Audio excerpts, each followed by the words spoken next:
cha cút lại en phek mi du đút nạc he đút miêu dung dal cha nang lo nuông chia mai văn ra từng ngà đút mi nang he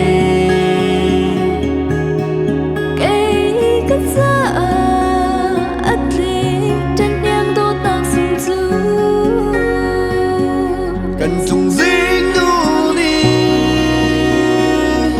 cần hù bên xê lô cần phải lý nó in đút nạc sư cần cơ phạch chín chín xê lô chân tí na la xe dung giá lên dung giá lên đi đốt nát muôn cầu xe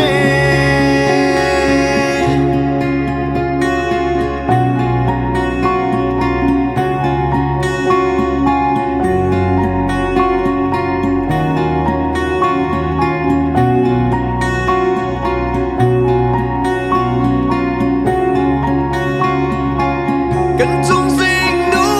đi cần đủ phải lý đâu kiên